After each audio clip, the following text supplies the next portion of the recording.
Saya akan menjawab, apa sih PhD di Amerika? Apa sih maksud PhD itu adalah combo S2, S3? Mari kita mulai.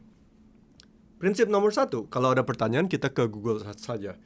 Kalau saya ketik about PhD in US, artikel pertama menunjuk ke artikel postgrad.com. Kita baca yuk. Pertama, PhD atau Doctor of Philosophy itu adalah gelar tertinggi yang diberikan di banyak universitas di Amerika. Saya dulu pernah berpikir, ya kalau hidup sampai umur 70-an atau 80-an, tidak ada salahnya lah studi tambah S2 dan S3 selama 2 dan 3-4 tahun. Jadi why not? Tapi ya tentu harus suka. Kedua, jalur PhD di Amerika tidak sama dengan di Eropa atau di Asia dan lainnya. Apa maksudnya? Nanti saya jawab di slide-slide berikutnya ya. Ketiga, nah yang paling penting sebenarnya adalah banyak alasan-alasan bagus yang kuat kenapa Amerika adalah salah satu destinasi yang cocok untuk sekolah PhD. Coba kita lihat alasannya. Menurut artikel ini, di Amerika banyak universitas ternama. Sebagai contoh, di dalam universitas 10 terbesar di QS World University Ranking, ada 5 yang terletak di Amerika. University of Chicago, kampus saya, ini masih di nomor 10 untuk di tahun 2023, tapi untuk 2025, kalau saya tidak salah, tergeser ke nomor 20-an, karena banyak universitas di Asia yang rankingnya naik. Tapi selain universitas bagus ini, rata-rata universitas 100 terbaik di Amerika masih memberikan mutu pendidikan dan riset yang tinggi. Silakan membaca sendiri di situs Quora atau Reddit.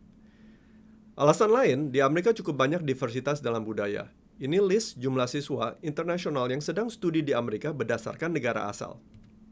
Tentu yang paling banyak adalah Cina atau Tiongkok, lalu dilanjutkan oleh India, Korea Selatan, dan selanjutnya. Indonesia tidak buruk-buruk juga, masih ada di 20 terbesar di ranking ini karena angka ini mencangkup semua level S1, S2, dan S3. Tapi Indonesia itu kan kalau tidak salah negara populasi terbesar nomor 4 sekarang ya. Jadi semoga ke depannya kita dapat mengirim anak bangsa lebih banyak lagi ke Amerika dan seluruh penjuru dunia.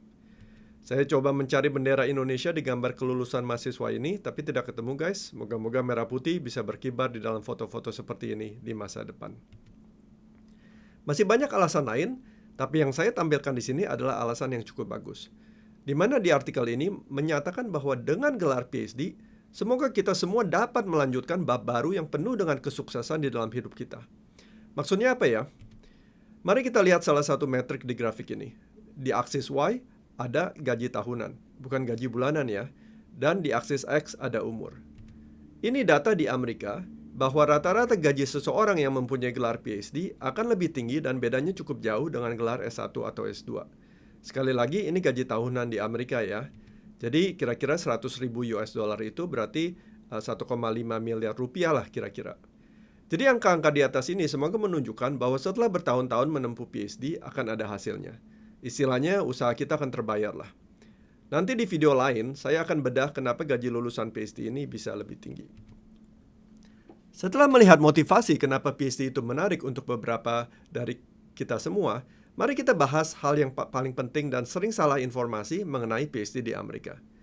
Pertanyaan paling penting, apakah Anda bisa mendaftar langsung ke program PhD tanpa mempunyai S2? Jawabannya iya, bisa banget. Jadi yang seperti saya bilang di awal, bahwa PhD di Amerika itu adalah combo S2 dan S3. Kok bisa? Amerika memang agak berbeda sedikit. Nanti saya bedah di video-video berikutnya. Banyak alasan kenapa Amerika metodenya berbeda sendiri. Oke. Nah, tapi ini kita rangkum dengan gambar sederhananya. Setelah lulus S1, bisa langsung mendaftar ke program PhD di Amerika, karena program PhD di Amerika itu combo S2 riset selama 2 tahun, dan dilanjutkan program S3 selama 3 tahun. Bagaimana kalau teman-teman sudah punya S2? Well, biasanya disuruh mengulang juga S2-nya, karena ini S2-nya berisikan aktivitas riset juga. Jadi mendingan langsung saja guys, siap-siap persiapan dari S1. Nah, lalu apa sih kepanjangan dari PhD? Apakah pulang habis duit? Ya bukanlah, menurut slide sebelumnya kan bukan. Nah, PhD artinya Doctor of Philosophy. Lah, kok filosofi? Kita kan tidak ambil bidang filosofi. Ya maksudnya di sini, kalau Anda punya PhD, misalkan PhD di bidang ilmu komputer, ya artinya Anda akan menguasai filosofi tentang ilmu komputer. Contoh, kalau saya tanya kawan-kawan, tahu tidak kenapa Google.com bisa cepat sekali tuh kalau memberikan hasil apa yang kita search? Terus kenapa jarang banget ya down-nya? Nah, Banyak dari kita tidak mengerti karena kita hanya sebatas pemakai. Tapi kalau sudah mendapat PhD di ilmu komputer, kawan-kawan bisa memberikan jawabannya. Jadi ilmu komputer bukan hanya programming saja, tapi ada filosofi dan ilmu yang sangat dalam di baliknya. Waduh, video ini sudah agak kepanjangan, jadi saya mau tutup cepat saja. Satu miskonsepsi besar tentang PhD. Banyak saya dengar dari teman-teman, termasuk orang tua, mungkin om, tante, kakek, nenek, right, yang suka mengatakan, ngapain sih PhD? Sekolah lama-lama gitu, demen banget sekolah, cari pekerjaan beneran dong supaya keren. Nah, ini miskonsepsi yang sangat salah menurut saya. Jadi selama PhD atau S3, memang kita dianggapnya masih sebagai mahasiswa. Jadi kelihatannya sekolahnya lama, membosankan, dan lain sebagainya. Tapi, PhD sebenarnya harus dianggap sebuah awal dari karir teman-teman sebagai peneliti. Jadi anggap saja kalian adalah peneliti muda di awal karir.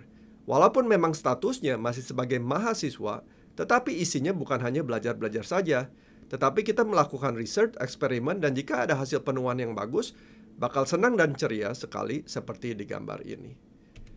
Oke guys, semoga video ini membuka gambaran untuk teman-teman tentang apa itu PhD di Amerika. Masih ada video-video berikutnya nanti.